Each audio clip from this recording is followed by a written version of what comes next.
as an executor of that will, jointly with Mwai Madenge, his close-time buddy, who is a quantity surveyor, and celebrated lawyer Njoroge Regeru.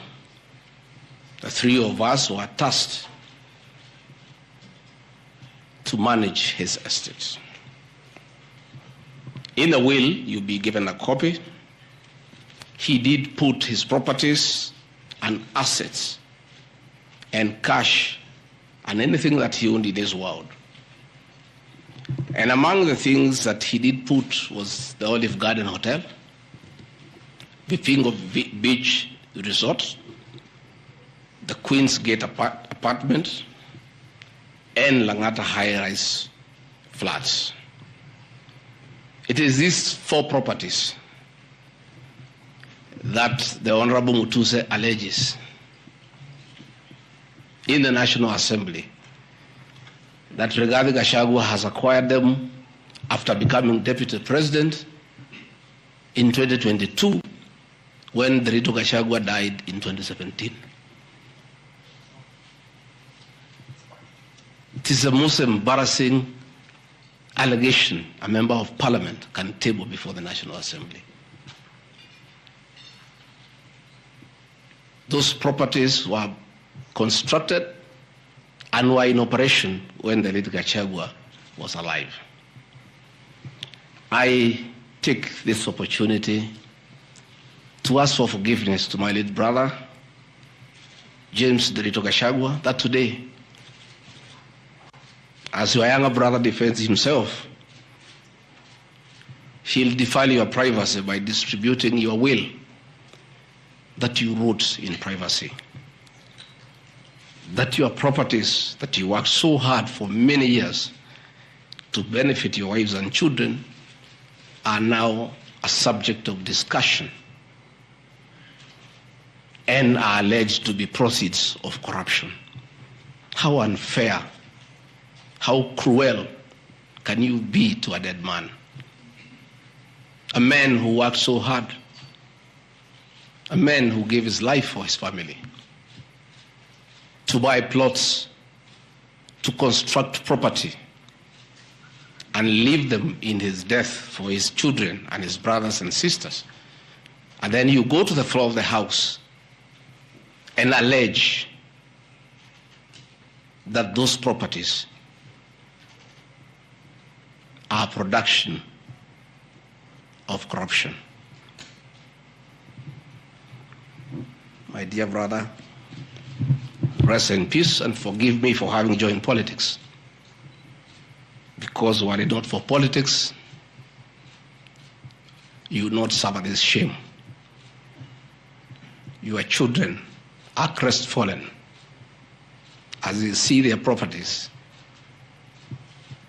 being splashed in newspapers as proceeds of crime. The Olive Garden Hotel that is alleged to have been bought by Rigathi Gachagua belongs to the estate of the late James Rigathi Gachagua. And in his will, he directed that we sell all his properties and divide the proceeds among his brothers, sisters, wives, and children.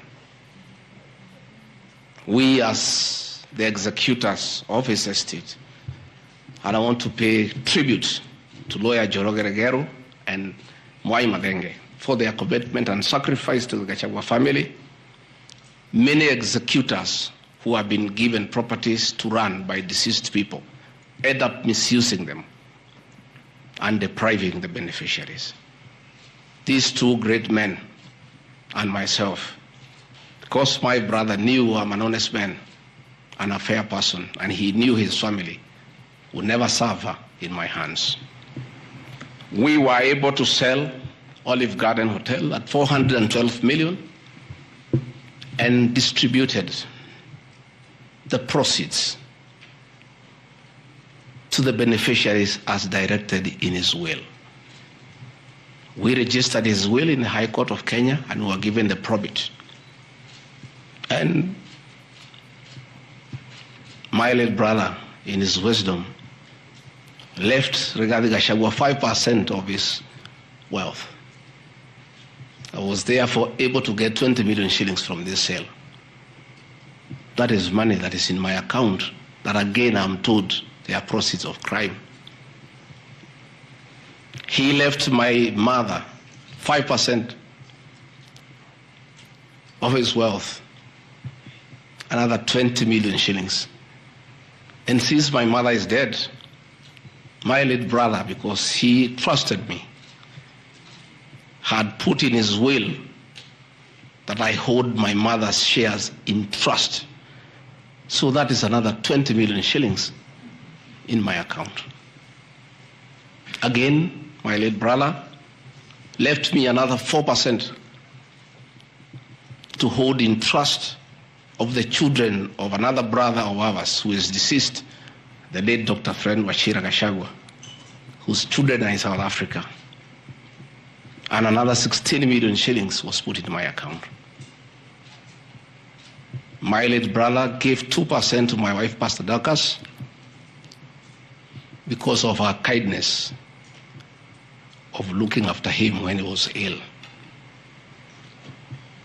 All this money that has come to me from a dead brother, I'm being told are proceeds of crime.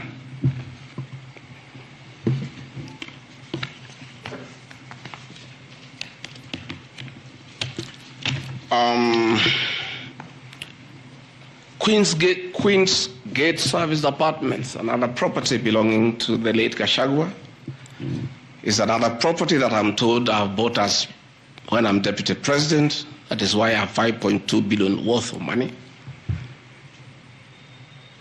And this property, again, we sold the Cooperative Bank of Kenya, the staff retirement benefits for nearly 600 million. And this money we utilized to pay his debts. And today, as the late Gachagua is in heaven, he has no debt. Again, I want to thank my fellow executors, Njoroge Regeru and Mwaima Thenge, for what you have done for my brother. Vipingo Beach Resort in Kilifi was Gachagua's holiday home, a beautiful palatial resort on 3.5 acres on the beach. I remember with nostalgia that he used to host us there every Christmas to enjoy ourselves. This property still belongs to the estate of the deceased because ourselves have a family. We want to retain it for sentimental value so that when we visit there, we remember him and his kindness. The Honorable Mutuse again goes to the National Assembly in a very emotional manner, quoting the Bible. Says that this property has been bought corruptly by the Deputy President without knowing where the money has come from. I have seen some land, Ruguru Kiamariga, 1223 in Mathera East constituency. To start with, Ruguru Kiamariga is not in Mathera East constituency. It is in Mathera West constituency. In haste to dispose of the Deputy President because of political deceit and conmanship and betrayal, they could not even get it right where the land is situated. They were in such a haste to get rid of the Deputy President.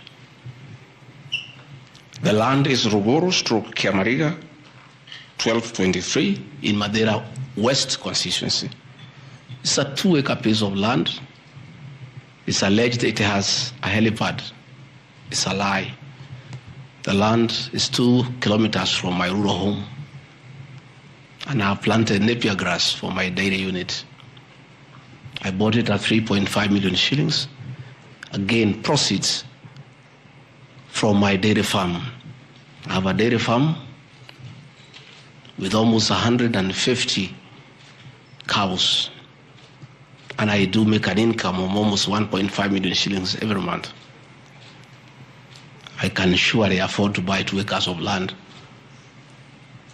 And I take this opportunity to thank my brothers from the Kalenjin community for that dairy farm.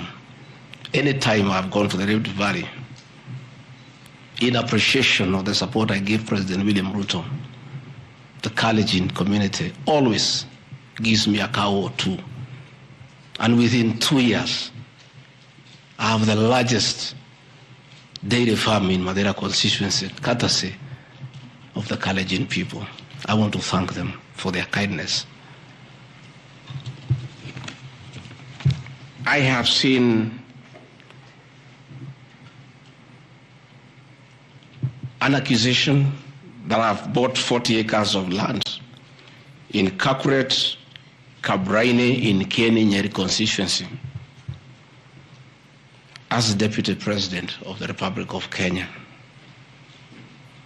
I saw the Honorable Njoroge Wainaina, the MP for Keni, signed the notice of motion to impeach me on the allegations, this one being among them.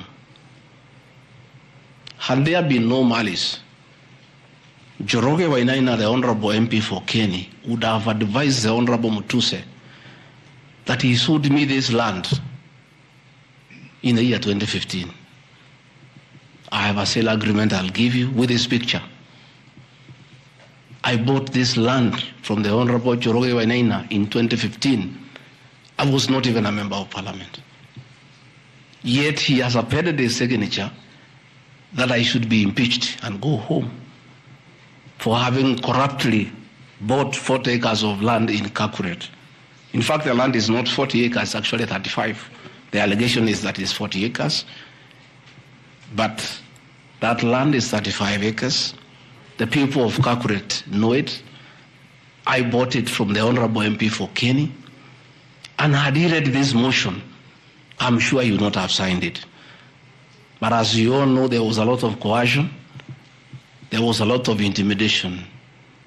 And I'm sorry that I'm told the Honorable Wainaina is admitted in hospital because of threats, coercion. He is being forced to hang a brother against his will and his conscience. These are the lies that Mutuse brought to the National Assembly, and asking the people of Kenya to get rid of the Deputy President of the Republic of Kenya based on lies. I have seen another ridiculous allegation that the Honorable Rigathi Gachagua, Deputy President of the Republic of Kenya, has since becoming Deputy President, acquired 80 acres of land in Meru. That is false. What is true is that the Deputy President is a member of Solution Circle Limited in Meru. And for those who do not know, the Deputy President is half Meru, half Kikuyu. His mother, the late mother, Rigathi Gachagua, was born in Meru in a place called Katheri, and thereafter settled in Kiberesha. Deputy President Rigathi Gachagua sometimes is a lonely man. His father is dead, his mother is dead. His brother, Rigathi Gachagua, the governor, died of pancreatic cancer. His brother, Dr. Fred Wachira Gachagua, died because of alcohol. His other brother, Jackson Riani, died because of alcohol. His sisters are married. So when he goes home, many times he's lonely. And he decided to look for some land in Meru where he can go and build a house and be among his relatives, his mother's relatives. And in the process, I identified that 29-acre land and borrowed money from Solution Circle, which I'm paying every month. We'll give you documents to show you that this is 29 acres, not 80 acres, that I have bought from a loan that I have taken as a member of Solution Circle in Meru, the land of my mother, and which I call home. I have seen an allegation that I have a dairy farm in Nyandarua, I don't have a single animal in Nyandarua. I have some little land in a place called Shamata, but I'm yet to do anything about it. I think I just mentioned it to one of the member of parliament for that area called Gachagua that I would like to start a dairy farm. And I think in those rumors in parliament, the Honorable Mutuse went ahead to say that I own a dairy farm in Nyandarua. I own no such farm today, but God willing, because of the good climate in Daragwa, in Shamata, one day, God willing, I'll have a huge dairy farm. I have seen companies listed just to create an impression that Rigathi Gachagua is doing business. I want the people of Kenya to know that Rigathi Gachagua was a businessman before he became a politician. And he had a life, and that life is part of his history. So getting companies that were associated with him 15 years ago, 13 years ago, 10 years ago, and publishing them, it's just being mischievous. My life did not start as deputy president. I left university in 1989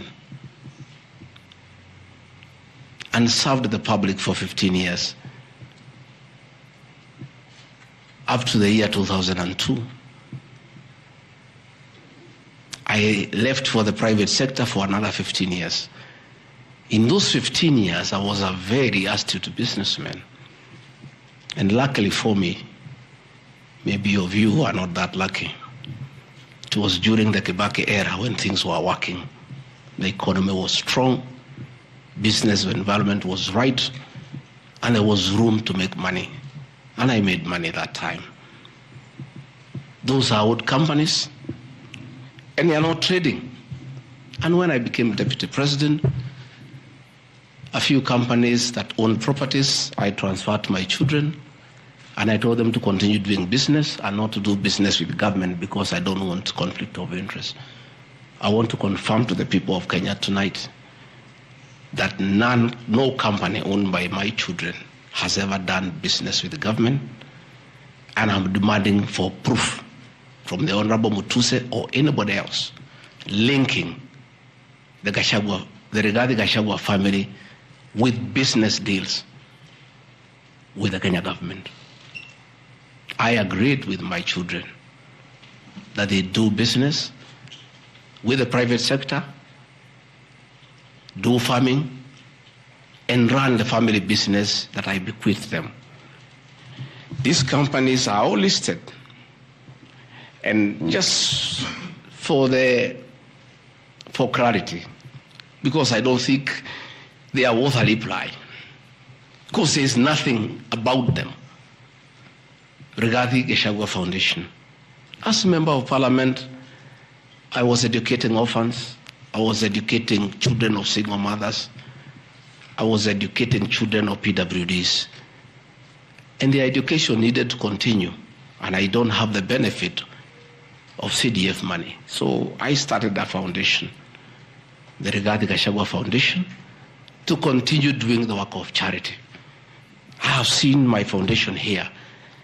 The Honorable Mutuse has not said what crime the Deputy President has done by having a foundation that is non-profit making. For the purposes of clarity, I'll give you the bank statement for this foundation. I have only received a total of 12 million shillings from well-wishers, which have educated children, have educated students at Pwani University, and other vulnerable people. Dorcas Rigathi Gachagua Foundation is just an attempt to bring my family into mud. Every Kenyan knows the work Dorcas Rigathi has done in this country for the boy child. She has opened clinics for addicted children, and she gets a lot of money in her foundation. since a decision was made that the government will not fund the office of the spouse of the deputy president, Kenyans of goodwill flock to her every day with cash donations, with material donations, for her to continue with a very good program she's doing of rehabilitating children in Kilifi, in Mombasa, in Nyandarua, in Laikipia, in Nairobi, and her work is well documented. I am yet to see from the mover of this motion what crime the Dorcas Rigathi Gachagua Foundation has done. There is no allegation, there is no evidence, there is nothing. Against Rigathi Gachagua Foundation, there is nothing. Spiritway Limited is a company registered by Dorcas Rigathi that does work with the church ministries. This ministry has not traded, does not even have a bank account. It's some strong women of God who have come together to create a company around their issues to preach the gospel. The mover of this motion has not indicated at all what crime this company has committed, other than dragging the name of my wife into mud in the National Assembly. Calvary Creed International Limited, as the name suggests, is a company founded by my wife in 2015, long before I became deputy president. Again, on evangelism and activities to do with the Church of Christ. I have not seen a single allegation against this company. Mothers of the Lord Limited. Again, this is a company incorporated by my wife, Pastor Dorcas, in 2021 with our friends. It has never traded. It does not even have a bank account. The Anani Collective. This is a business name registered by my son, Dr. Keith Rigathi, in 2021 before I came into office. And I've asked him, and he has told me the ideas he had, they have not yet come to fruition. So the company is dormant. I am yet to see a single allegation against this company by this young man. GradPass Apartments Limited is a company that the executors of the late Gachagua put together to manage Langata View Apartments.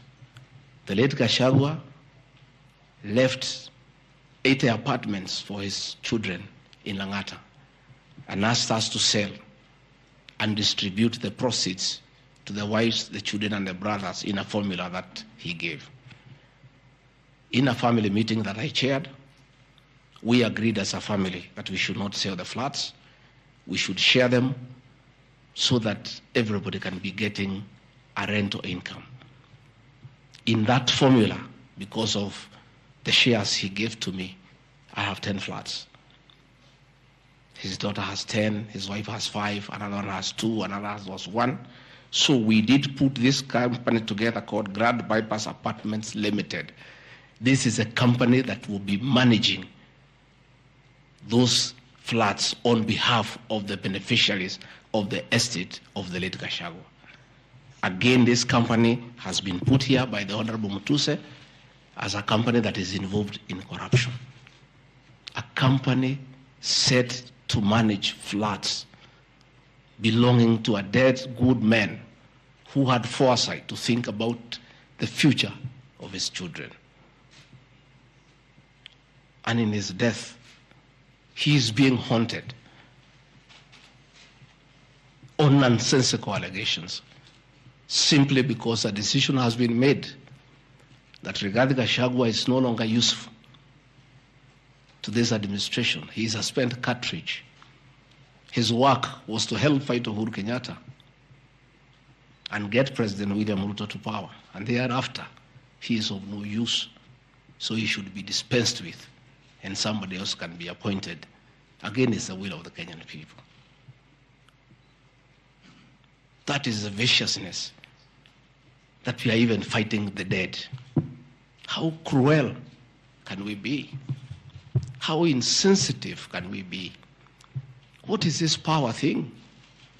That you even fight the dead for you to entrench yourself in power and get rid of your perceived political enemies. I appeal to the people of Kenya to have respect for the dead, if nothing else. People may have money, they may have power, they may have everything, but they must remember that it is very respectful to respect the dead. Please stop haunting my late brother. Don't put him on trial. He committed no crime by working hard and leaving an inheritance for his children and entrusting his brother, Rigathi Gachagua, to look after that property.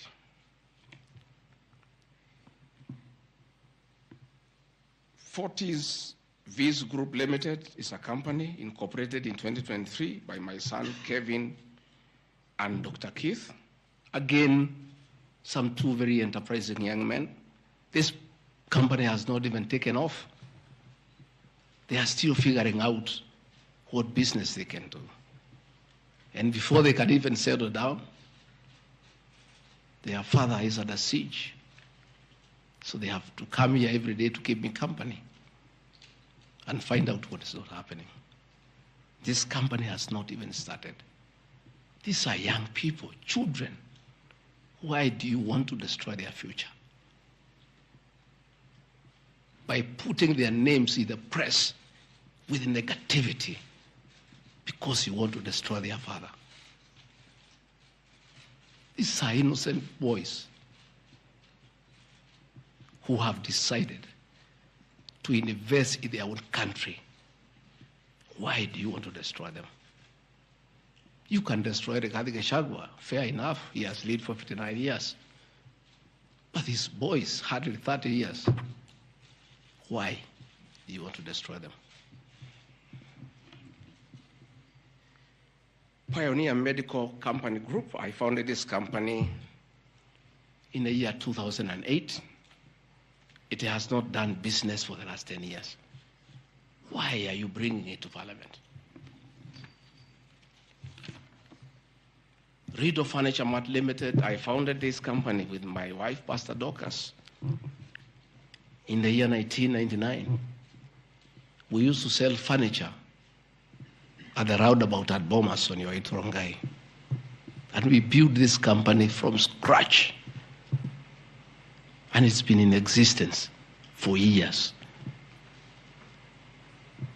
And when we stopped trading with it, we put up apartments in Kroi, in Rongai, called Rido Plaza, that are managed by this company. We collect rent. We have, I think, 40, 50 flats there, and pay tax every month. What wrong has Rido Furniture Mart done? Rido Plaza was constructed in 2012, 10 years before Rigathi Gachagua became deputy president. Even if you want to kill his man and make sure he's totally destroyed, why don't you pursue him for the 2 years he has been in office? Why do you want to go back 20 years before he became deputy president and criminalize his enterprise and his hard work? Biovet Kenya Limited is a company, again, I founded in 2009. Many years before I even went to Parliament. It has not done business for the last 15 years. Not a single shred of evidence that this company has done wrong. It's not there. Murani Manufacturers Limited. It's a company that is founded by a character from our village, and sold some shares to my wife and my children and interested them in manufacturing feeds for pigs and for chicken. It never even took off. This company has never traded in government. It has not done any business. It is actually dormant. I'm told the account has only 132,000 shillings. And you want to set the Deputy President of the Republic of Kenya, man elected by 7.2 million Kenya shillings, because his wife and children have some shares in a company that has 132,000 shillings. Surely. Delta Merchants Limited is a company I founded in 2009 during the Kibaki era. It has not done business for 15 years. We demand that you say what this company has done. Wamunyoro Investments Limited is a company named after my village in Wamunyoro, which I founded in the year 2001 as a construction company. This company owns a lot of property that I bought in those years when the economy of this country was on sound footing. Since I became Deputy President, we ceased all activities of this company. It has not done a single transaction with anybody. The company is dormant, but it owns property. Those properties were bought and acquired long before I became Deputy President.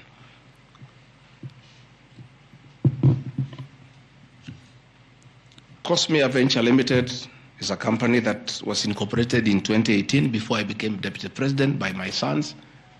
They do what you call bulk SMS. I used to give them work when I was Member of Parliament to send messages to my constituents. I think they were charging me 30 cents per SMS. Some young, enterprising young people.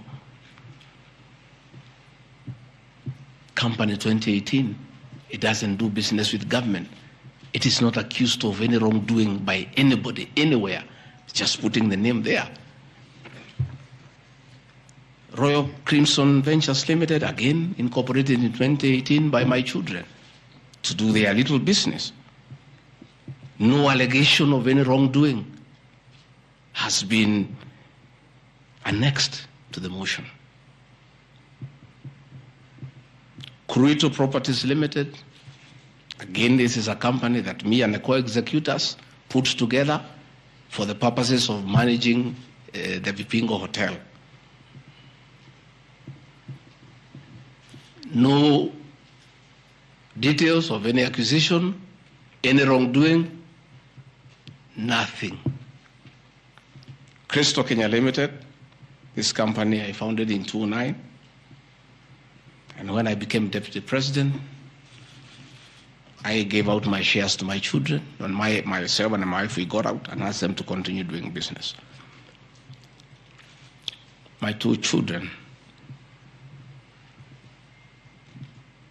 like their father, are very enterprising.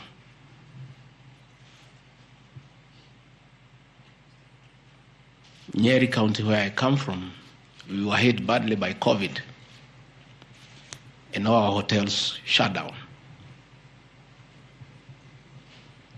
Hundreds of jobs were lost. Many people who were supplying to those hotels shut down. The two most important hotels in Nyeri is the Outspan Hotel and the Treetops Hotel, and they are always run together. The Outspan Hotel was for sale, and my children were interested, and I encouraged them.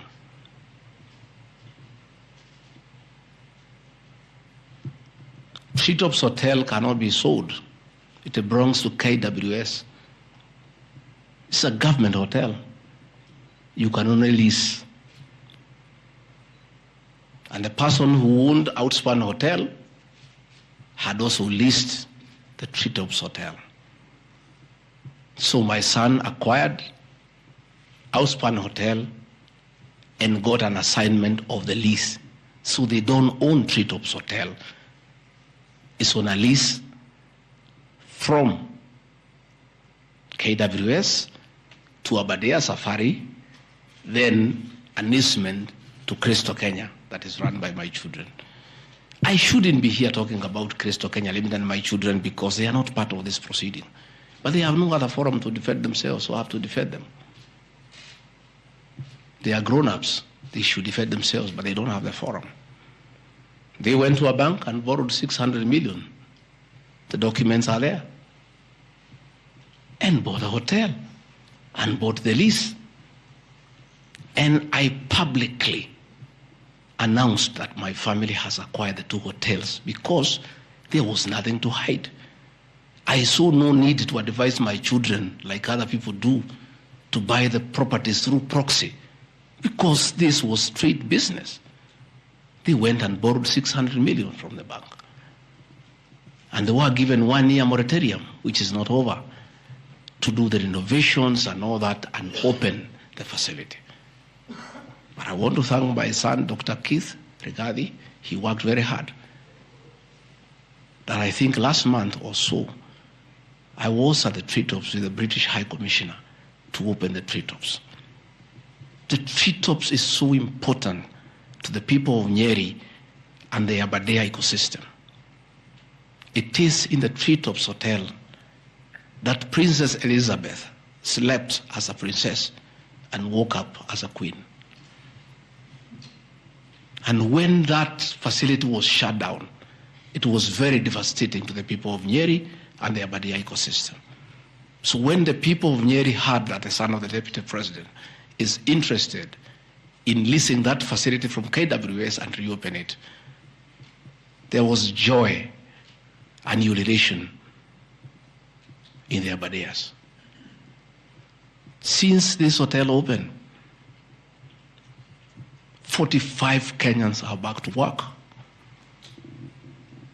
The mama and mboga we talked about during our campaign are supplying vegetables to that hotel. The local butchers are supplying meat to that hotel. The traditional Moboko dancers come every weekend to entertain the tourists and get some payment.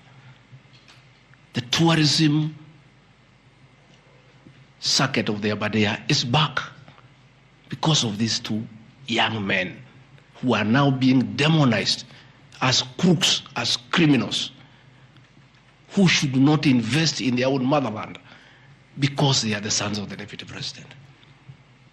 The deputy president of the Republic of Kenya spends a lot of time in one of his functions that he has been given by the president to coordinate development partners and look for investors. Why should the deputy president go to look for foreign investors when his own children can invest at home? Children of many other people I know hide their money in Dubai and Cayman Islands. They don't want to invest here. What crime have the children of the deputy president of the Republic of Kenya committed by borrowing money from a bank to buy a hotel and spur tourism, create employment, and spur business within the local environment? These boys are so demoralized, asking me, Dad, why didn't you advise us that it's a crime to be your children, that we have no life of our own, that we shouldn't invest in our own country, and if we dare to invest, we should do it at our proxy so that we conceal our identity? Are we criminals by virtue of being your children? That's a question my children are asking me.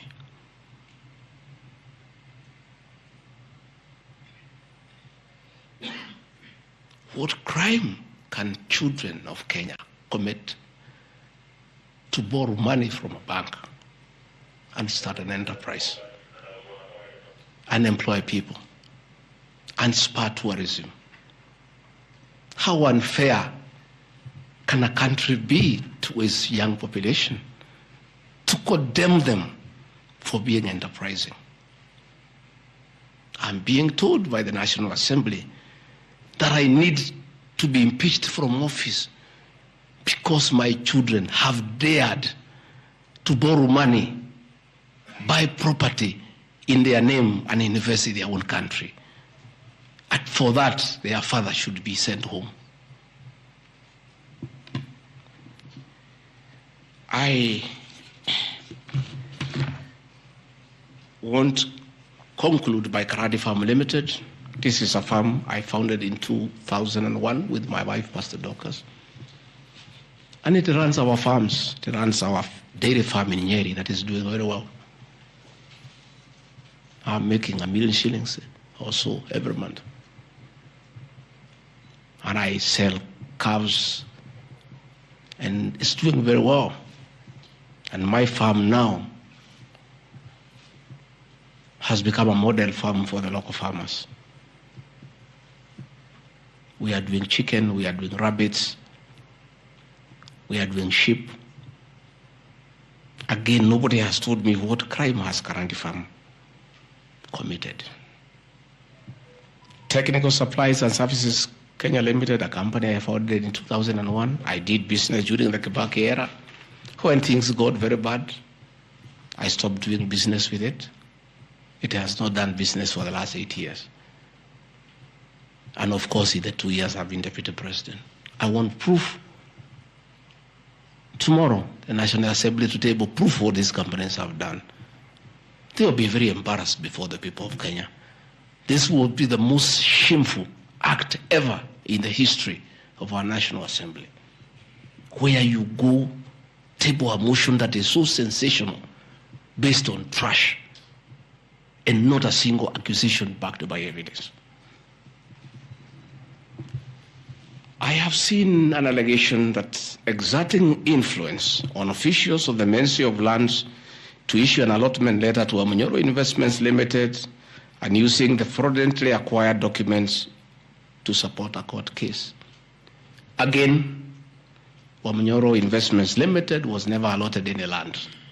This parcel of land, 209/12077, Amunyoro acquired at 24 million shillings in the year 2012. The documents are there, we'll give them to you. Purchase from a third party. Somebody went to the National Land Commission and lodged a case and claimed the property belonged to him, a former senior outside the Ministry of Lands. And the National Land Commission made a determination, the records are there, that the land belongs to Amunyoro Investments Limited. Again, he went to the High Court in the year 2022. I was not deputy president. I made my witness statement before I became deputy president. I supplied all documents before I became deputy president. I did not file any evidence as deputy president. And the matter was concluded, and the High Court issued a judgment. We'll give you the judgment that the land belongs to Amunyoro Investments Limited. I am told that they have appealed the judgment. I invite the Honorable Mutuse to apply to be co-joined in the appeal, and then he can argue his case. This is a matter that has been adjudicated by the High Court of Kenya and made a determination. And you want to bring it to the National Assembly. The matter is alive with the Court of Appeal. It is sub judice to even discuss it in Parliament because a determination has been made. Irregular procurement of mosquito nets at a cost of 3.7 billion. I saw a huge headline from the Star newspaper, planted headline. This is the most ridiculous headline I've ever seen. And this is the most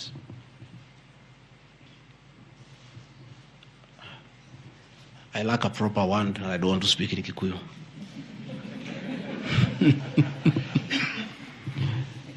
I think somebody needs to give me some water. What I want, I'm looking for.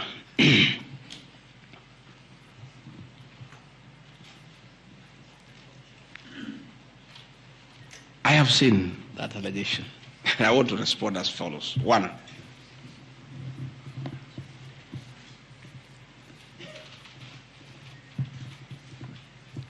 there is Andrew Mulwa, he has sworn an affidavit with the false allegations. And he had better be very careful, because he has made a statement on oath. In the affidavit, he says that Deputy President was involved in KEMSA 3.7 billion irregular procurement of malaria nets, either directly or through proxies. Further,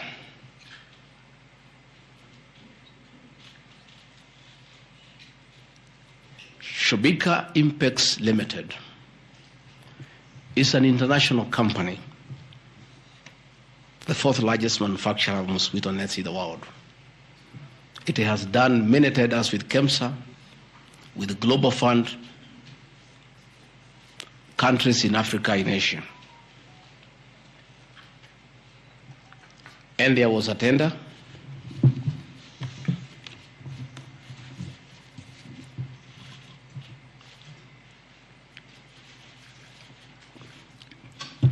There was a tender funded by Global Fund through KEMSA, and it was an international tender for manufacturers.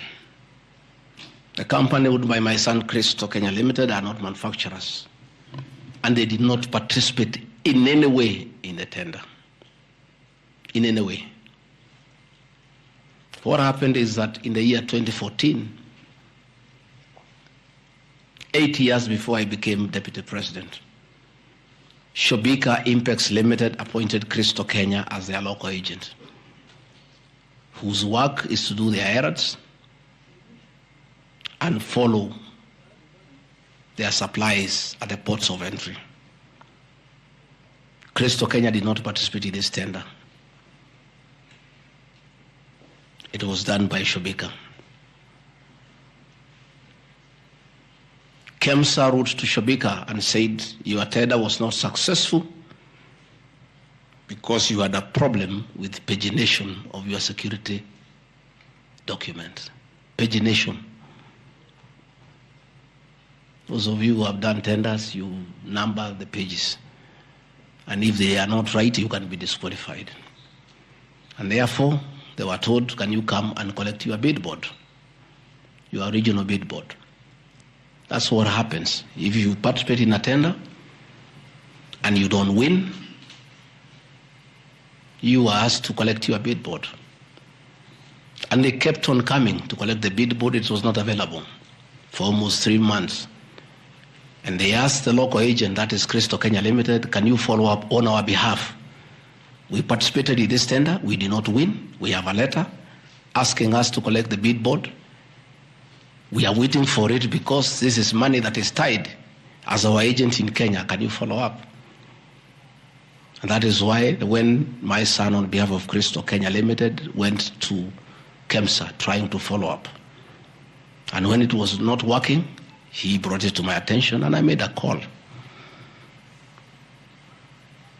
to Mr. Andrew Mulwa, asking, my son has been here. There is a little issue about a bid board of an unsuccessful tenderer. Why is it that this is money that is tied? And these are foreigners, these are foreign investors. We don't want to make life difficult for them. Please, why don't you release it to it unless there's a problem? No, he said, no, the matter is under investigation. That is why we cannot release it. The bid board is with the SEC. I said, fine. If the matter is under investigation, so be it. Right along, the investigations were over. EACC wrote to KEMSA and returned the bid board. KEMSA in return wrote to Shobika and returned the bid board. End of story. Shobika did not win the tender. They were not awarded the contract to supply the nets. No nets were supplied by Shobika. No public funds were lost. And we are told by Deputy President asking why a bid board to a tenderer who has failed to win cannot be returned. He endangered the lives of the people of Kenya. That is how absurd the allegation is. There is no evidence that the company with my son participated in the tender. They did not participate. There is no evidence that the deputy president interfered with the tender. The only crime is that urging so that we don't frustrate foreign investors. If they were not successful, why are you keeping their tender security? You need to give it to them. And it was a lot of money. I think it was 500 million or something like that. So I want to say this is a very ridiculous, and I take great exception to the headline by the Star. Please, we'll give you the documents. Tell us, where was the deputy president involved in that tender? This is a tender that never was. And for the record, to show that this tender had no problem, after the investigations, during the investigations, the CEO, Terry Ramathani, was suspended to allow investigations, as it should be. And Mulwa became the CEO. Mulwa was not there during the tendering. He came after the tender had been annulled. And he was dealing with the aftermath of the annulment of the tender, that is returning the bid boards, sending document to ACC. After investigations by ACC and the Senate were concluded, Terry Ramathani was appointed by President William Ruto as the Deputy High Commissioner to India.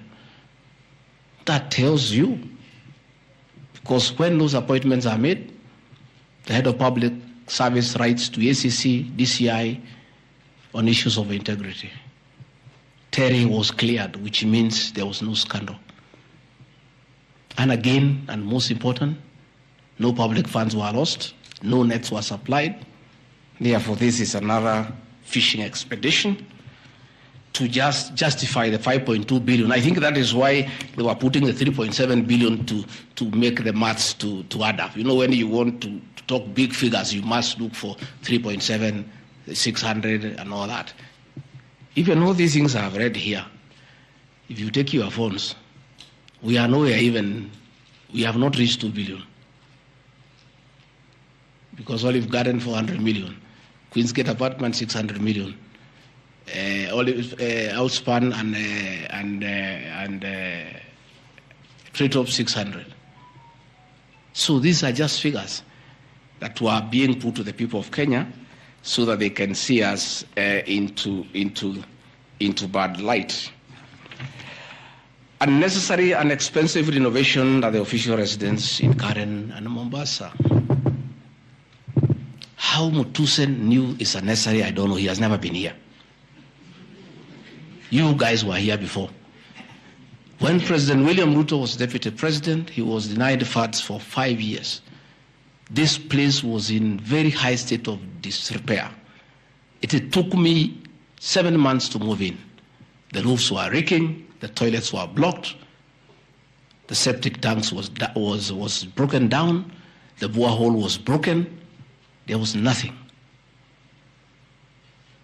Parliament, in its own wisdom, allocated funds for the renovation of this residence.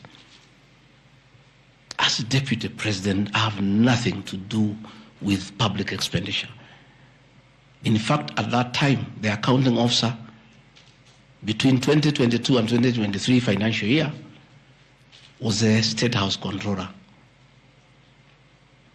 Procurement was done, tender was awarded, and the renovations were done. And you can see the place looks good. There was need to dignify the office of the deputy president because he has a function of coordinating development partners. Ambassadors and high commissioners and all sorts of international visitors are always here. So to dignify the office of the deputy president, the residents needed to be in the right standard, and that is not my decision, and I have nothing to do with it. As for the contractor who was awarded the job, I don't know him, and I don't need to know him. I have no business. Where he transferred his money, I would not know. I have no access to his account. Whether he is related to me, the answer is no, I don't know him. And for the record, I don't wish to know him because it's not necessary.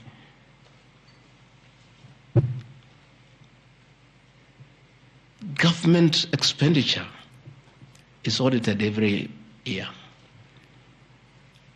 by the Auditor General. Since this office was under the executive office of the Deputy President for that financial year, the Auditor General did her inspection and gave us a clean bill of health. The renovations that were done were not highlighted with having any audit query. If the Honorable Mutuse had taken his time to look at the Auditor General's report, he would not have brought this baseless accusation. And even if there was an accusation, it should be directed to the accounting officer, who is the State House Controller, not me. I don't deal with procurement. I don't deal with financial management. I don't deal with anything to do with public finances.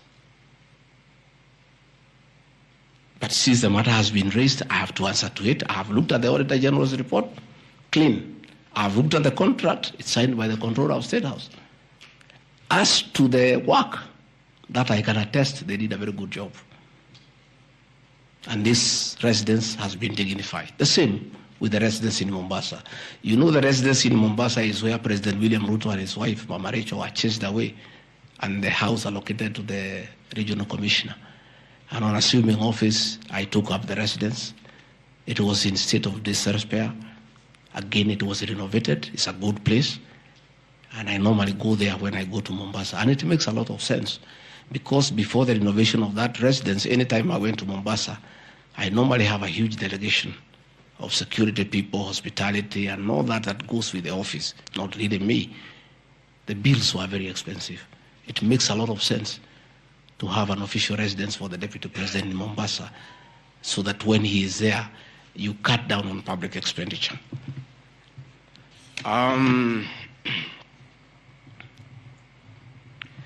Dubiously acquiring a substantial portion of sum of 100 million paid to Lusona Events Limited. Again, that's another ridiculous accusation from the north. This is people who give services here for events. We have many meetings. You have come here for IBEC. There are tents put up here to the required standard. We have meetings here for development partners. This is a very busy residence. Most of you have been here. Again, I don't get involved in procurement. That is the work of the accounting officer and his team in public finance management. As to the person who does that work, I don't know he or she, and I have no business knowing who does the work. Those are things that are not in my purview. Again, the ridiculous accusations that money came to me, one would have to demonstrate how it came to me. Was it brought to me through my account, through cash? Who was there? What is the evidence? Again, it is just trying to throw mud at me. And I want to say that that accusation is baseless, and we believe we want to see the mover of the motion coming up with tangible evidence. Again, these accusations lack particularities and accusations. Again, we'll be challenging that again in court, because there is a ruling that grounds of impeachment must be well grounded and must be particularized and specific. This is just an allegation. Where is the nexus between the supplier of events to this residence and the Deputy President, Rigathi Gachagua? There is no nexus. I don't know the person. I don't know the company. I'm not involved in the procurement. I don't even know how it is procured. All I do is I want events, and they are arranged, and I take part in those events. Those accusations of funds utilizing the Deputy President, in the office of the Deputy President, coming for my personal benefit, are ridiculous, unfounded, and totally malicious, and there is no evidence whatsoever And I want you people, the press, to also have these people to give you the evidence. Don't just write headlines. Ask, where is the evidence? Where are the particulars? You know, you don't just allege, oh, this particular supplier, this money went to the deputy president. Yes, fine, that is good. How? How did it go to the deputy president? You must explain.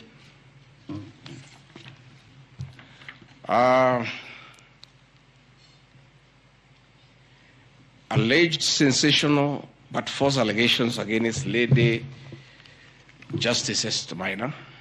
It is alleged that the special notice of motion at ground 4 had a gross violation of the Constitution, that I publicly attacked the Lady Justice Esther Maina and forcibly threatened to bring action against her. I did not threaten to bring any action against Justice Maina. I did bring action against her. I was just informing the public because I'm a public officer and I have freedom of speech. I have filed petition before the Judicial Service Commission against Justice Esther Maina in issues I felt I did not get proper justice. So I did not threaten her. I did what the law says. If you are not happy with the conduct of a judge, you file a petition before the the Judicial Service Commission, which I have done. Again, I don't want to delve before the matters because it is against sub judice. But that I have done, so I cannot be threatened. I cannot be said to threaten her. And again, I have a right as a leader, as a Kenyan, to say what I'm doing. And I did say publicly that I will bring a petition against her, and I have done it. And the evidence is there. You see it. We have filed a petition, and we are waiting for it to be concluded.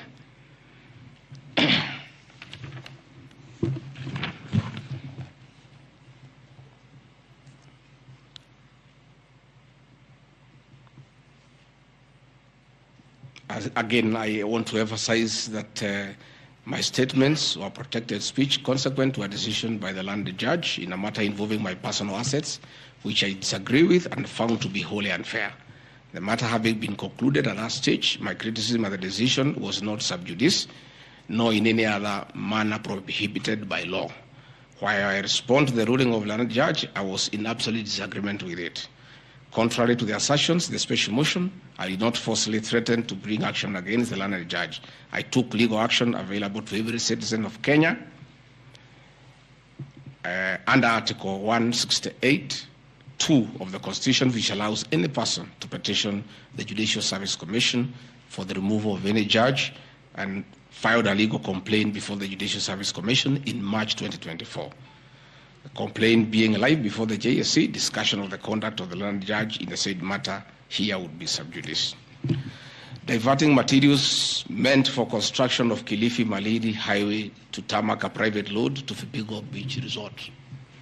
Again, I said Vipingo Beach Resort belongs to the estate of the late Governor Gachagua. The facts are as follows. King Charles III visited Kenya between 30th October 2023 and 3rd November 2024. During his state visit, one of the designated places where King Charles III was to visit was Kuritu Marine Conservancy, which shares a road with the Vipingo Beach Resort. And it's a public load, by the way, it's not a private load. I have annexed a copy of the program of the state visit to Kenya by King Charles III, marked RG, which at page 13 on items 63 and 64 shows his departure and arrival at Kuritu Marine Conservancy. As I was walking around, I slept there, I think 2-3 weeks before the arrival of the king. And as you all know, I walk every morning. And as I walked on that road, I found there was a lot of activity and tarmac was going on. I was very happy and I asked what was happening. And I was told that the king himself, the third, will be coming. So, like all other residents of that area, we are very indebted to King Charles III. That this was done very speedily. Rigathi Gachagua never called anybody to do this road. In fact, I'm informed that this road is donor funded, the one to Kilifi, and there is a component of corporate social responsibility. And I have learned, after I have inquired, that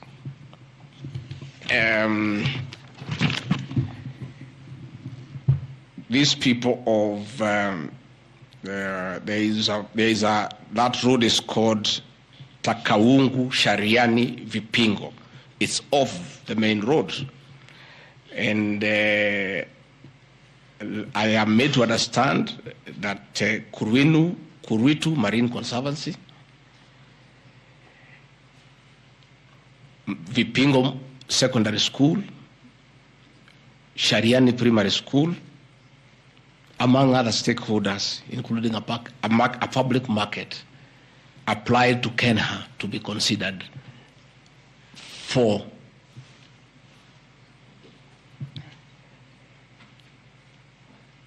corporate social responsibility. And I think the issue of the king hastened that request. And that's why I said we are grateful to the king. Again, I invite evidence to show that I influenced that road. In any case, I would like to know the member of parliament for that area, how he will vote in this motion. He should be a very happy man. If Deputy President Rigathi Gachagua occasioned a tarmac road to be done in his constituency, he should vote for me. But I didn't. And when I went there, that Shariani market, people are very happy with that road, because I walk there in the morning when I sleep there. People are very happy with that road. The secondary school there, the boys and girls are very happy. The primary schools are there. And again, contrary to the assertion by the Honorable Mutuse, it's not a private road, it's a public road. And it is serving many people, a primary school, a secondary school, a market, and a whole community, including the family of the estate of the late Governor Rigathi Gachagua. We are just beneficiaries of good deeds by our government that were hastened by the arrival of His Majesty the King III. Undermining the President and the Cabinet by allegedly making contradictory public statements from the position taken by Cabinet regarding the evacuation of the people residing along Nairobi River. To start with, for the record, President William Ruto has never complained to me that I have undermined him. If he has told that to Honorable Mutuse, I would like to know that he has complained to Honorable Mutuse that his deputy has undermined him. Article 147 of the Constitution provides the Deputy President shall be the principal assistant to the President and shall deputize for the President in the execution of the President's functions. Article 28, which states that every person has inherent dignity and the right to have that dignity respected and protected. Article 29C, which states that every person has the right to freedom and security of the person, which includes the right not to be subjected to any form of violence from either public or private sources. Section 152G1 of the Land Act, which states that notwithstanding any provisions to the contrary in this act or in any other written law, all eviction shall be carried out in strict accordance with the following procedures. A, be preceded by proper identification of those taking part in the eviction or demolitions. B, be preceded by the presentation of the formal authorizations for the action. C, where groups of people are involved, government officials or their representatives to be present during an eviction. D, to be carried out in a manner which respects the dignity, right to life and security of those affected. Include special measures to ensure effective protection to groups and people who are vulnerable, such as women, children and elderly and persons with disabilities. F, include special measures to ensure that there is no arbitrary deprivation of property or possessions as a result of the eviction.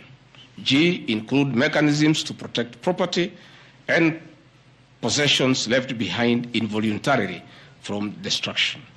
H, respect the principles of necessity and proportionality during the use of force and give the affected person the first priority to demolish and salvage their property. Critically, our Constitution provides at Section 147(2) that first, the Deputy President shall perform the functions conferred by these constitutions and any other functions of the President as the President may assign. Pursuant to Article 3 of the Constitution, I, as well as every citizen of Kenya and state of public officers, have the obligation to respect, uphold, and defend the Constitution in performing any of my functions. The national values and principles of governance contained in Article 10 of the Constitution by those state organs, public officers, and all persons, including myself as the Deputy President, wherever we make or implement public policy decisions. In relation to this matter, these national values and principles include the rule of law, democracy, and participation of the people, human dignity, equity, social justice, inclusiveness, equality, human rights, non-discrimination, and protection of the marginalized. Adherence to these principles became extremely important when we, as state officers, are contemplating legal evacuation of citizens with a duty to avoid inhuman forced evictions that would be contrary to our Constitution and international law. While campaigning with the President, and subsequently when I was sworn in as Deputy President, you can remember, I promised as a key pillar to the Kenya Kwanza government that there will be no forced and unlawful evictions, and that all evictions shall be human and entail legal compensation.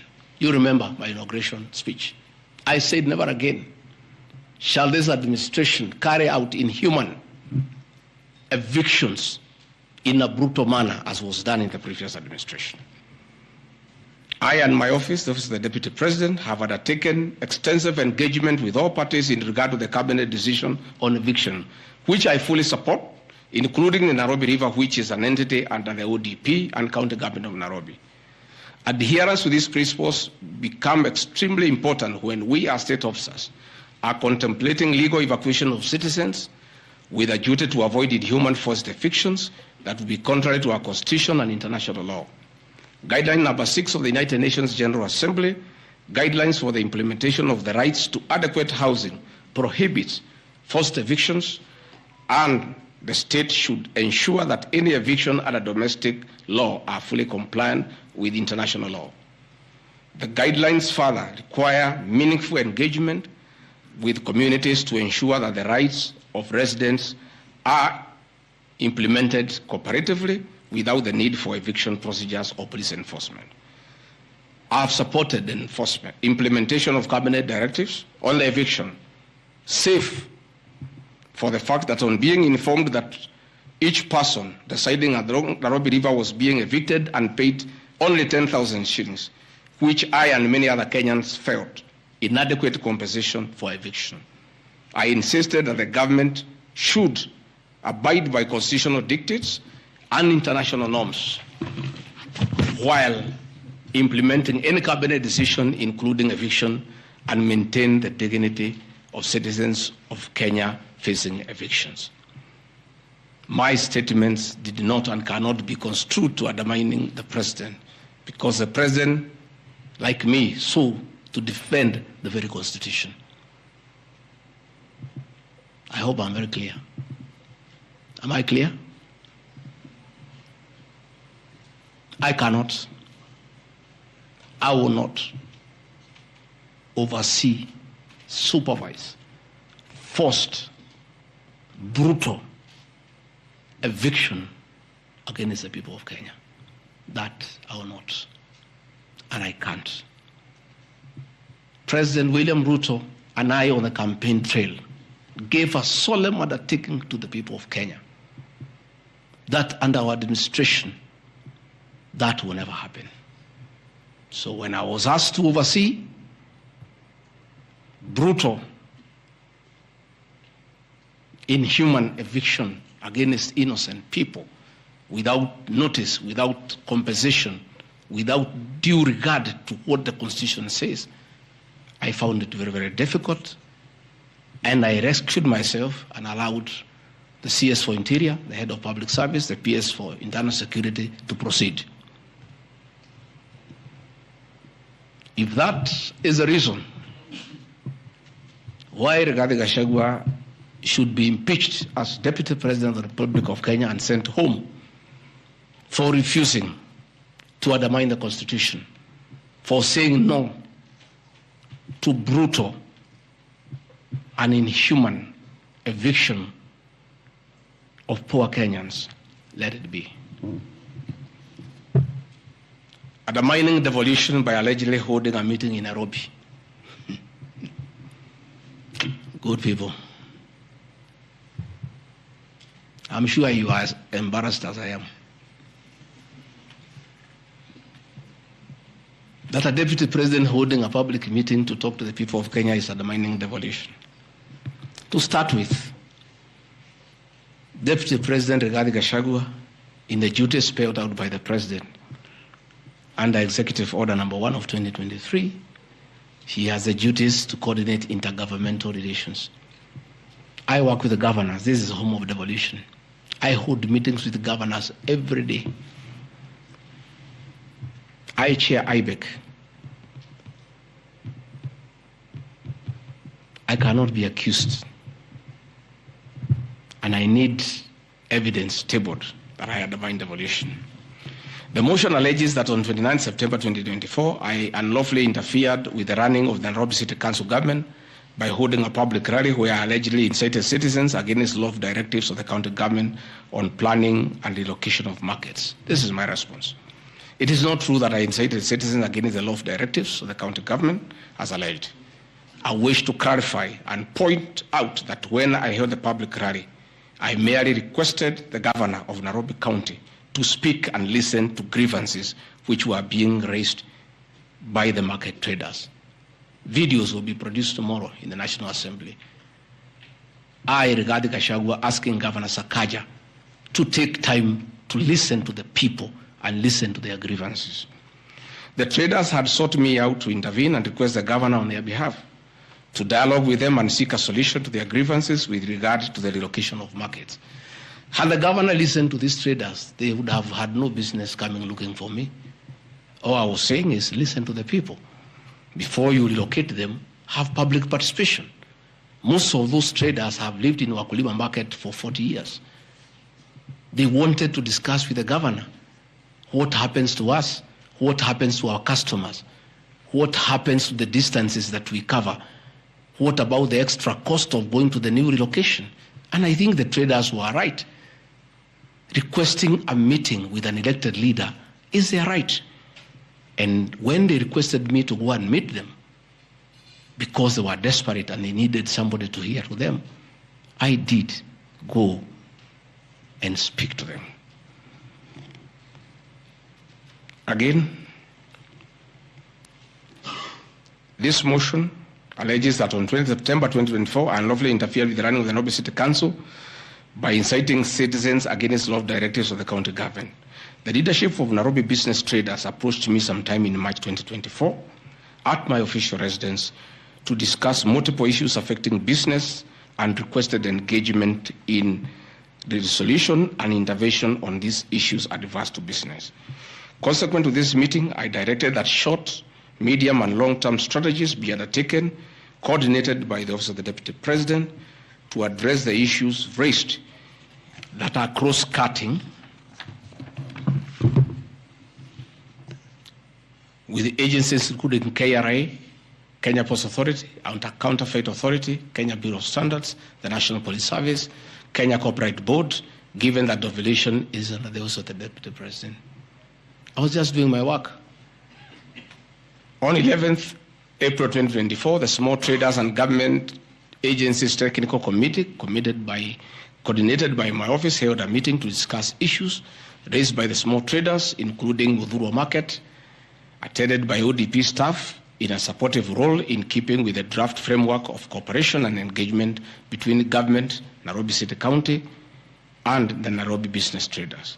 Subsequent to that meeting, a meeting on 24th April 2024 between Nairobi City Council and the Nairobi small traders and numerous others, the ODP on 22nd July 2024 invited His Excellency Johnson Sakaja, among other state officers, to a meeting at ODP, officers scheduled for 22nd July 2024 to review the draft framework of the cooperation and engagement between the small traders and the government of Kenya. On 3rd September 2024, the ODP wrote to Governor Johnson Sakaja and all other stakeholders, submitting a final combined draft of the framework for review and feedback. After all the engagement between all the parties and the draft framework, Governor Sakaja decided to arbitrarily proceed with the relocation of Muthurwa Market. That gave rise to the cry by the people. Meetings had been held, a framework had been agreed on, and as an elected leader, as Deputy President, I think going to listen to people who are in anguish, who are crying, is responsible leadership. The government that President William Ruto and I lead is a listening government, and going to listen to people cannot be an impeachable crime. I would like to know how members of parliament would want to send me home for going to listen to people who are crying that they need to be listened to. I would like to understand. Undermining devolution by allegedly holding meetings to fight alcohol.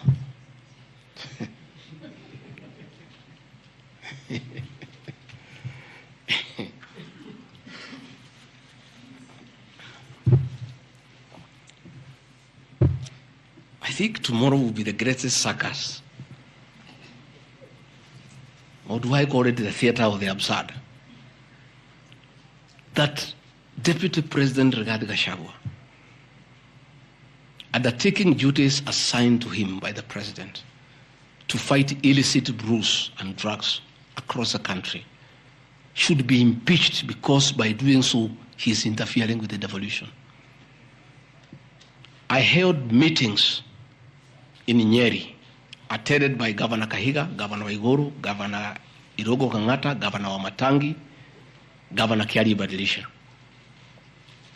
I held a meeting in Chuka, attended by governors of Embu, of Tharaka Nithi, of Meru.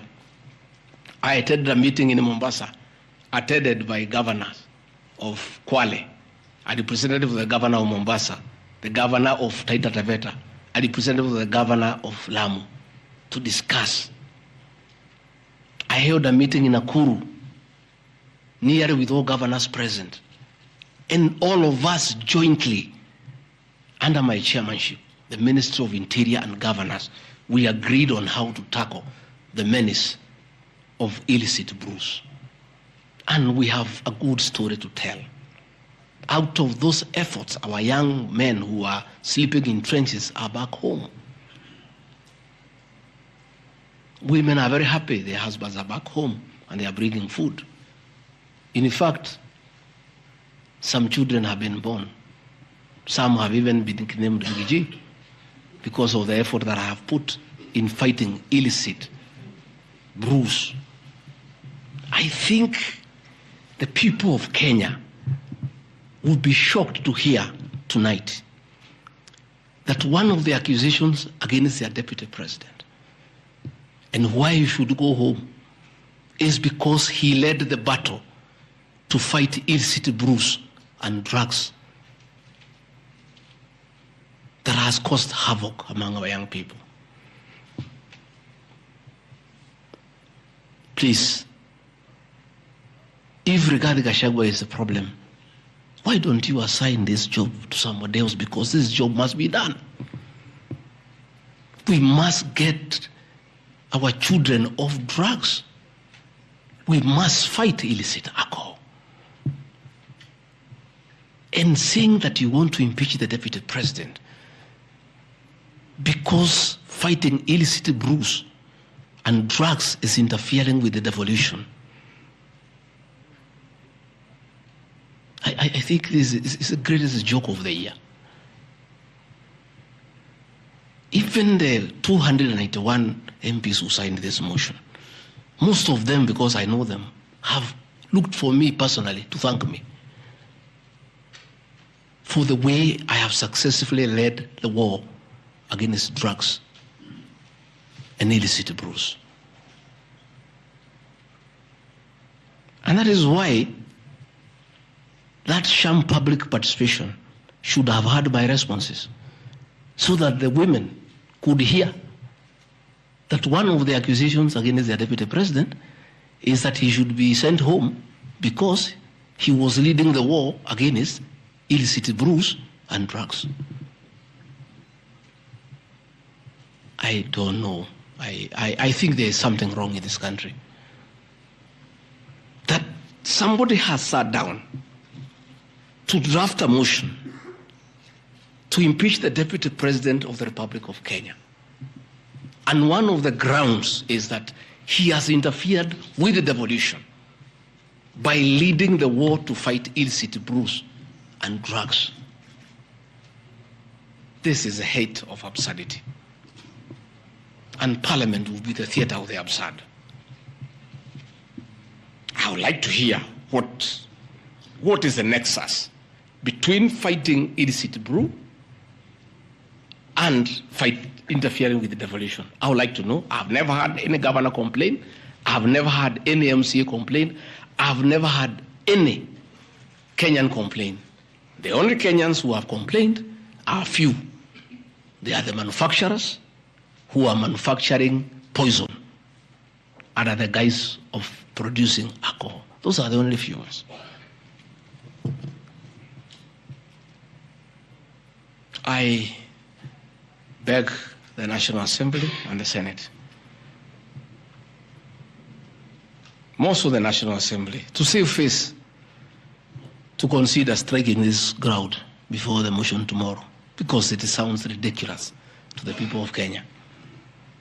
Again, if Deputy President Rigathi Gachagua has to be sent home for fighting drugs and illicit alcohol, so be it. Sensational statements against the National Intelligence Service and its Director General and other officers. My response. In relation to this allegation, I wish to state that the National Intelligence Service holds a very critical role in ensuring the safety and security of our country. They are responsible for gathering intelligence and share it with all our law enforcement agencies to ensure that the country is safe at all times. Consequently, when the country was caught flat-footed with regard to the scope and extent of the public's dissatisfaction with the Finance Bill 2024, which degenerated in the Gen Z protests, it pointed to the failure of the National Intelligence Service in carrying out its mandate.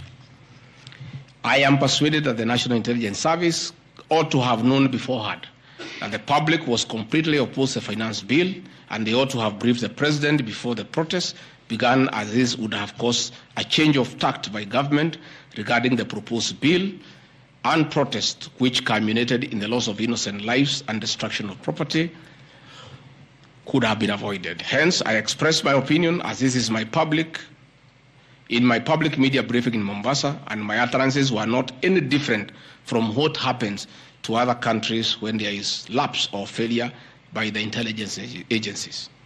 Many of you will recall that after September 11th terrorist attack in the U.S. intelligence agencies were massively criticized.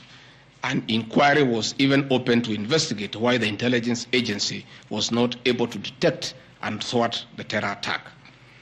Under the Constitution of Kenya, the government agencies are supposed to be accountable to the Kenyan people, including the National Intelligence Service, and calling them out when there is a dereliction of duty does not amount to undermining them. In any case, the Director General of NIS is not above the law. He is a public officer. Just like the President, the Deputy President, Cabinet Ministers, he too is subject to criticism like any other public officer. In fact, I'll have videos. President William Ruto, as Deputy President, at one time criticized the then Director General of the National Intelligence Service.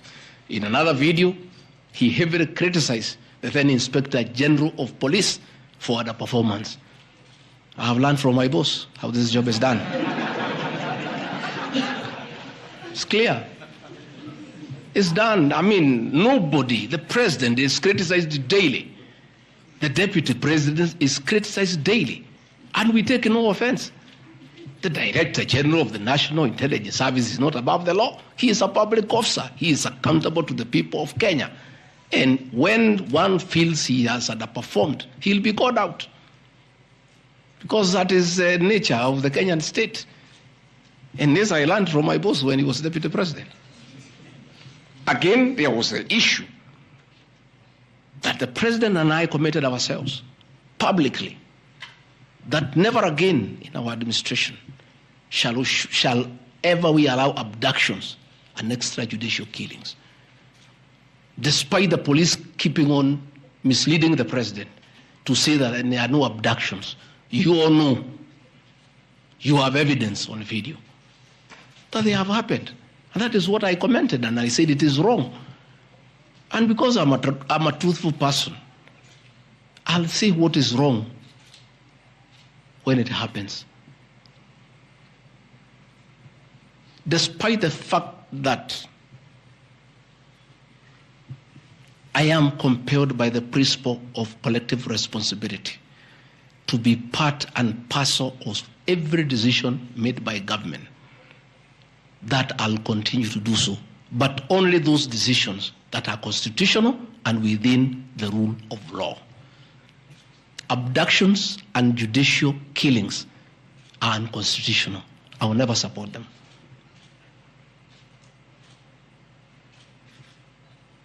President William Ruto has been criticized left, right, and center. I have not seen him take anybody to court for criticizing him. Why is Rigathi Gachagua being impeached for calling out the Director General of the National Intelligence Service?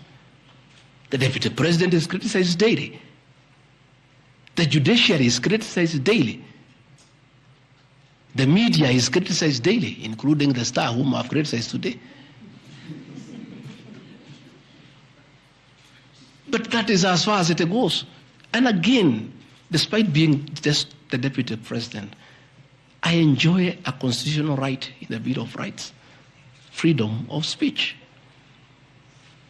And if the Director General of the National Intelligence Service was aggrieved, there are mechanisms of how he can take me to court and sue me for defamation. And I'll be able to argue why I said what I said. So that is not a ground for impeachment. I mean, that is curtailing liberties, the freedom of expression, the freedom to hold public officers accountable for their actions.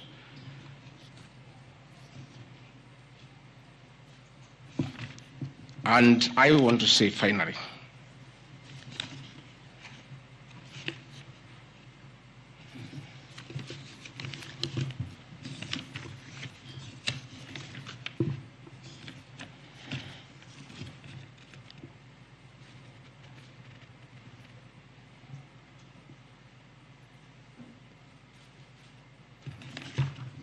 I think I've literally addressed all the grounds because I felt it's important for the people of Kenya to know the allegations against the Deputy President and his responses. And as you have heard, though you are not judges and you are not advocates, there is nothing here that violates the Constitution. There is no gross misconduct. There is no crime that has been committed.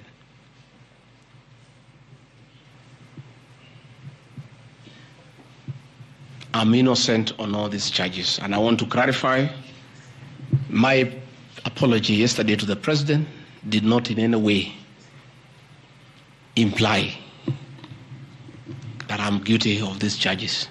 I'm not. This I'm not.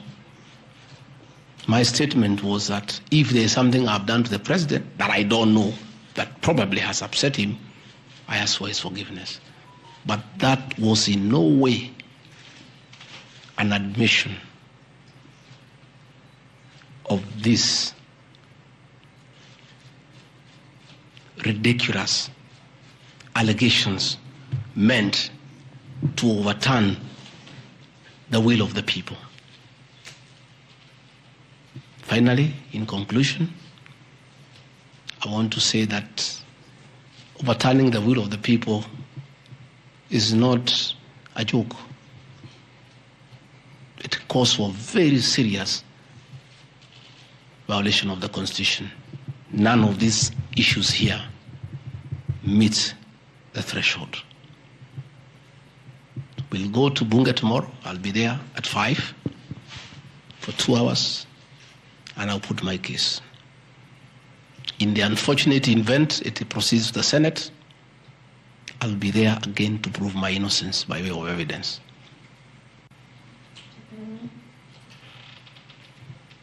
When I called this press conference, there was a lot of speculation that Rigathi Gachagua wants to resign.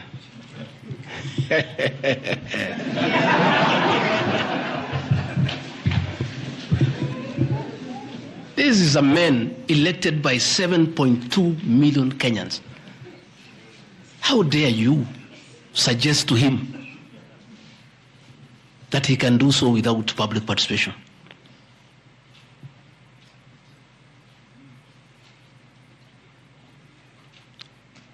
I have no intention whatsoever to resign from this job. I'll fight to the end. I have tremendous respect for our judiciary and the professional judges of the High Court, the Court of Appeal, and the Supreme Court, and in the professional manner they have handled serious issues affecting Kenya. The impeachment of a deputy president elected by 7.2 million Kenyans is not a small matter that can hastily be decided by a few members of parliament and senators and wish it away.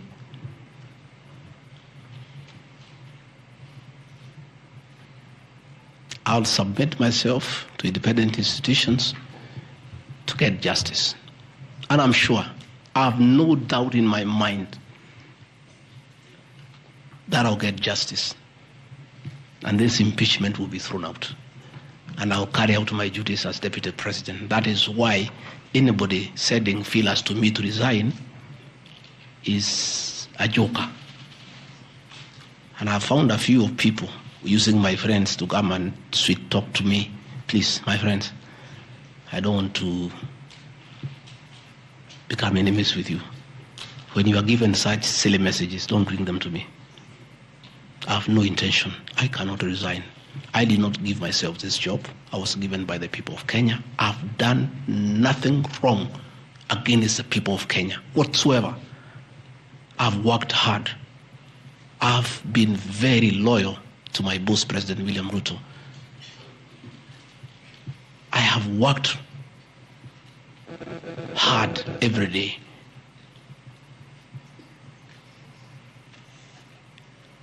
And I will not be distracted. I think there's one issue I've forgotten, one ground. The issue of the shareholding, isn't it? Even you guys can remind me if there's one issue that I have not dealt with.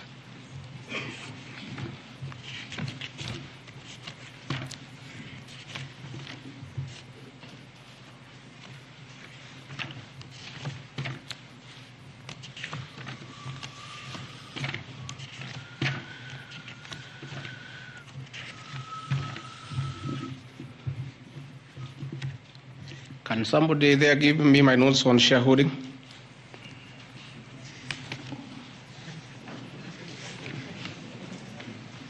Yeah, I have them here. That's okay. Yeah, this is an important one. Yeah, there are several. I had not, there are a few silly ones. There's one that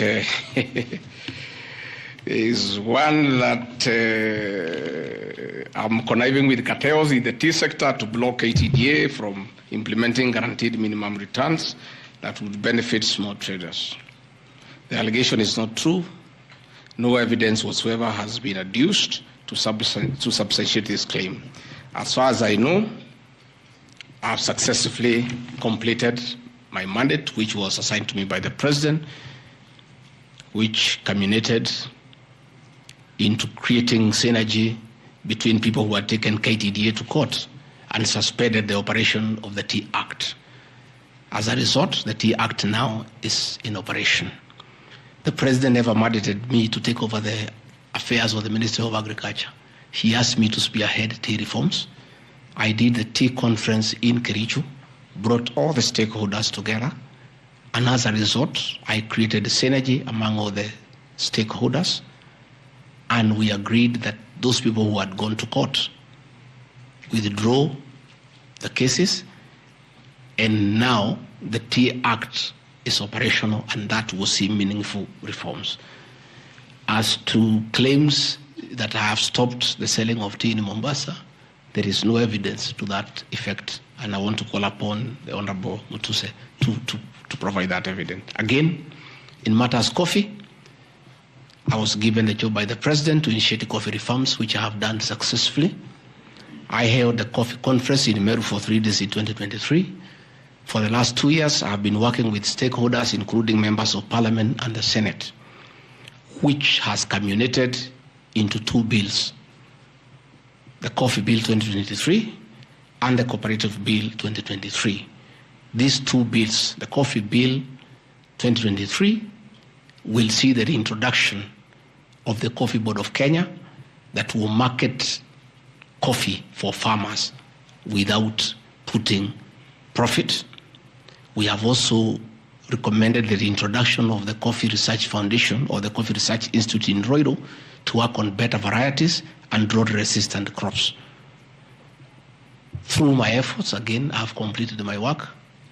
The 2 bills are before the National Assembly. I call upon members of the National Assembly immediately after the impeachment process to embark on these 2 bills and see them to fruition so that farmers can enjoy the work we have done in coffee reforms.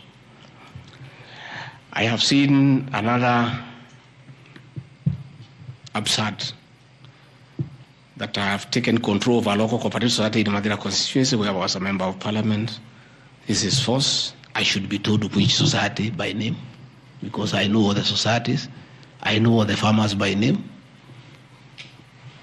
It's really ridiculous. Again, there is no evidence. There is nothing. It's just trying to spoil my name before the people of Madeira who elected me as their member of Parliament. On the issues of shareholding, I think this matter has been discussed for a long time, and I think it's good tonight I put it in proper perspective. I wish to state that the allegation is equally false. None of my family members, allies, or associates are in control of any cooperative society in Madeira. That one I had done. In shareholding by virtue of the provisions of the 3rd schedule of the Political Parties Act, the constituent parties of Kenya Kwanza Coalition entered into various agreements which were deposited with the Speaker of the National Assembly and the Speaker of the Senate for purposes of Article 108 of the Constitution of Kenya. 16.2, the following were members parties of Kenya Kwanza: UDA, ANC, Ford Kenya, PAR, Farmers Party, Chama cha Kazi, Communist Party, Economic Freedom Party, the Service Party, Tujibebe wa Kenya Party, Umoja na Maendeleo Party of Kenya, and the Democratic Party of Kenya. In accordance with provisions of Clause 3E of Schedule 5 of the Political Parties Act, each of the agreements contained in a power-sharing development agenda for certain regions in Kenya. I attach here copies of the said agreement. I'll give you the Kenya Kwanza agreement so that you know when I talk about shareholding, I'm not talking about Kenyans. I'm talking about this agreement that was signed by President William Ruto and almost everybody else on how power will be shared. I've never talked about sharing resources. I have been talking about power sharing for people to get what they deserve in sharing power in accordance with this agreement. Like, for example, in an agreement between UDA, ANC, and Ford Kenya, the UDA would nominate the president and the deputy presidential candidates, which has happened. I got my share, although I have no share certificate. The President would guarantee the stature, dignity, financial and operational autonomy of those of the Deputy President. It's in the agreement. The office of the Deputy President will be allowed specific duties identified at Article 21 of the agreement. ANC will be allocated a position of Prime Cabinet Secretary to be established within 14 days. It was given to Musalia. The office of the Deputy President, Ford Kenya will be allocated the position of the Speaker of the National Assembly, which was given to Moses Wetangula. In accord with Article 2.1 of the Power Sharing Agreement, ANC and Ford Kenya would have a 30% share of national government positions. So, the Honorable Musalia Mudavadi, the Honorable Wetangula, and the people of Western, please don't condemn Rigathi Gachagua. The agreement is here, defining your share in the government. It is not me. I did not sign this document. It was signed by Musalia, Wetangula, and President William Ruto. So when I say about this share thing in terms of positions, I've never talked about resources, about development. Although it is also here, is that regions bargained with the president for shares. Musalia Mudavadi and Moses Wetangula bargained for 30% of shares within the Kenya Kwanza government. Although they were also supposed to give us 70% of the vote, which they did not. Nevertheless, since they gave a certain vote, they are still entitled to some share one way or another. So it is not Rigathi Gachagua who said that a government is like a company. It is the agreement of the Kenya Kwanza, which I will be tabling in the National Assembly. It is not me. It went ahead to say it. He said, ANC and Ford Kenya would have 30% share of national government positions. That is cabinet secretaries, principal secretaries, high commissioners, ambassadors, diplomatic and consular representatives, chairpersons of state corporations, directors of state corporations, chairpersons and commissions of constitutional commissions, provided the 30% share is to be shared equally between the ANC and Ford Kenya. Sasa mimi nikiambia watu wafuate share yao, makosa yangu ni gani? Iko hapa. I did not sign. They went ahead, Musalia Mudavadi and Wetangula, and they must follow these things. Because I will not follow for them, because I was not party to the Western Agreement. The agreements were with regions. So when people say I'm dividing regions, I'm simply following the Kenya Kwanza Agreement of the way it was debated. They went ahead and said, Article 22 of Sharing Agreement set out a list of priority projects which Kenya Kwanza would endeavor to fulfill in the ANC and Ford Kenya strongholds of Western Kenya between 2022 to 2027 on a priority basis. Musalia Mudavadi and Wetangula signed a package for Western Kenya. I've never had anybody call them tribalists, but they signed an agreement demanding for Western Kenya. They demanded, and it was agreed it will be done, completion of all incomplete or stored bitumen roads, construction of an extra 1,000 kilometers of bitumen in Western Kenya, revival and modernization of sugar factories in Western Kenya, establishment of new industries identified in Article 22 of the agreement.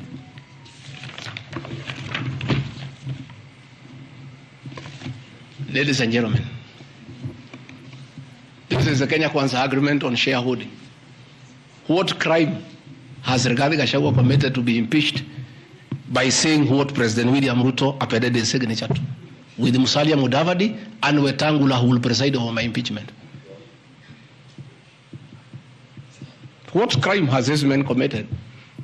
The crime of this man is just being truthful, because people do not want these things to be known. That is a problem. People have a problem that I'm a truthful man. The people of Western Kenya has now known today what their leaders signed with President William Ruto. it is upon them to demand their share as per this agreement. I did not sign this agreement. I will read the people who signed. But because I was present and I'm a truthful man, I fight for the people of Western Kenya. Power sharing agreement between Kenya Kwanza and PAR of Amason Kingi. I want to give 2 examples. Yeah? In accord with Article 8 of the agreement, PAR would be allocated the position of the Speaker of the Senate. He negotiated for himself. Let's be truthful. You brought this motion. We'll discuss. The people of Kenya must know the truth so that if Rigathi Gachagua is being crucified for being truthful, let the people of Kenya know why he is being crucified. How can Moses Wetangula say I should be impeached because of saying people to get their shares when he is a signatory to a share agreement with the president on what will go to Western Kenya, and then they accuse me of tribalism? They did not say anything should go to Central or Mount Kenya. They talked about Western. When I say something for Mountain, I'm a tribalist. Kingi said, position of Speaker, you are mepewa. Article 9A of the Power Sharing Agreement, PAR would nominate the candidate for appointment of 1 principal secretary when Kenya Kwanza came to power. Amepewa. For Article 9B, the Power Sharing Agreement, Kenya Kwanza and PAR would agree on what share of national government positions, cabinet secretaries, principal secretaries, high commissioners, ambassadors, diplomatic and consular representatives, chairpersons, state corporations, etc., etc. Power sharing agreement, that is a word, so that nobody should ever again in this country ever accuse me of talking of shares. It is not me. It is my boss, President William Ruto, who appended his signature with other leaders that Kenya is like a company of shares. It is not me. And he signed the agreements. Sharing Kenya is here, it's being shared. True or false? True or false? They have shared the Speaker, they have shared the Senate, they have shared Deputy President, they have shared the President. That's what I've been saying. And then I'm being told that I'm dividing the country along ethnic lines. I did not append this signature. I'm just being truthful. That is my crime. People want these things to be hidden so that they pretend to be nationalistic and say Rigathi Gachagua is tribal. But the people who append these signatures are the ones who should explain why they were signing things for their regions only. Yet they say they are national leaders. Power sharing agreement between the Kenya Kwanza coalition on one part and the Communist Party nini. So, Service Party, at least I saw Chama cha Kazi, they say the party leader should get something. Moses Kuria was given something. The Service Party of Mwangi Kiojore got nothing. You know? So, unajua sasa, ile shida iko Kenya hii ni ukora. And people not being truthful. The agreements are here. Like in a Communist Party, they have been making noise. They signed an agreement, they have not seen anybody. Yeah? So,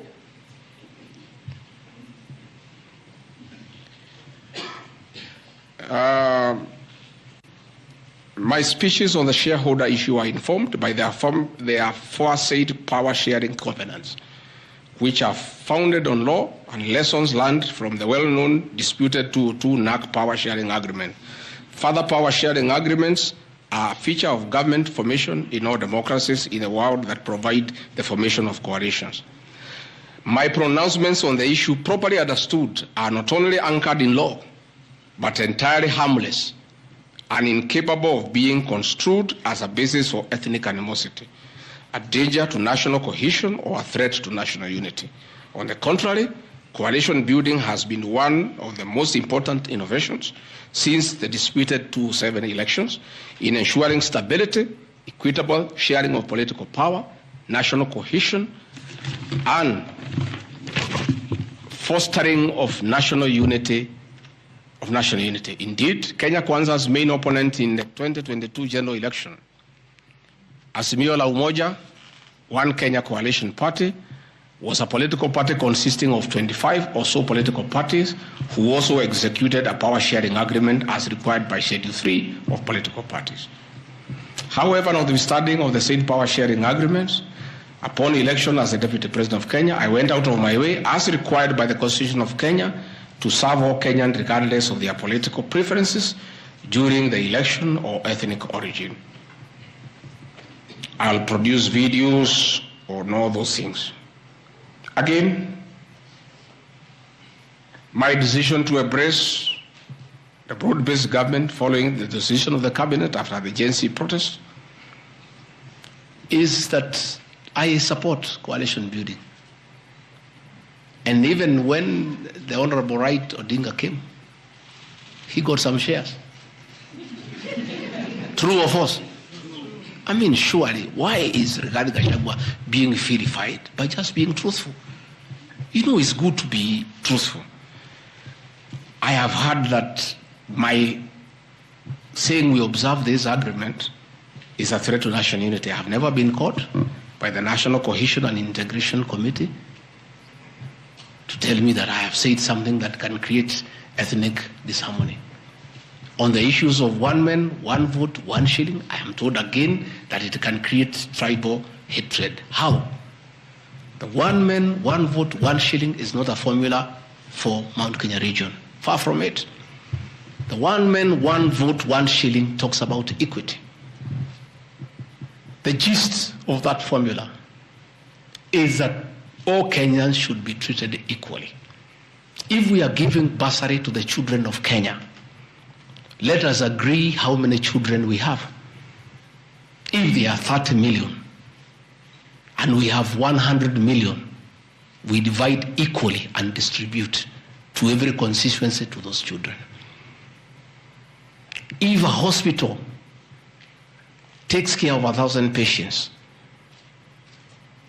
we decide based on population what is the size of the hospital to be constructed in Roiro, where there are 800,000 people. If one borehole serves 500 people, do you construct one borehole in an area where there are 10,000 people? You need to construct more boreholes. That's all.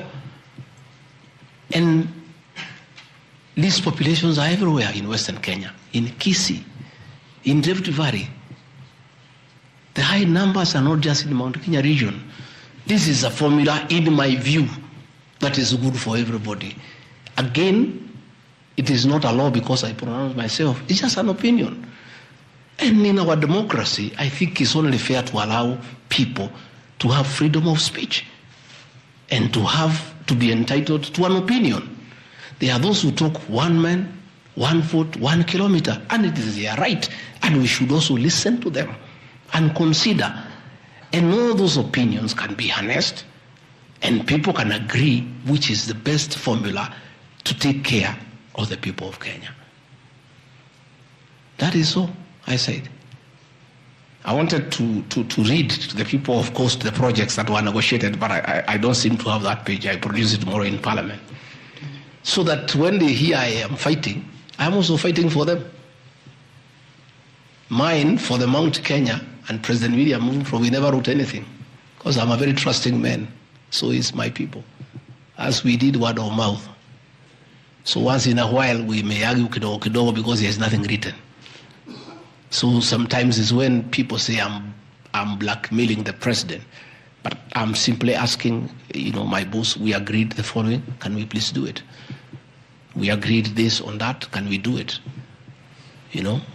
We agreed that the people of Mount Kenya who had been given jobs by Uhuru will not be removed without being replaced. We don't seem to be honoring that. Can we honor it? We agreed where we needed to replace somebody who has not performed, we exchange 1 for 1. Can we do it?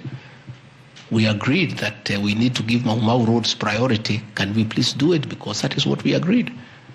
It's simply people being honest with each other and living true to a gentleman's agreement. That is what it is about. So I wanted to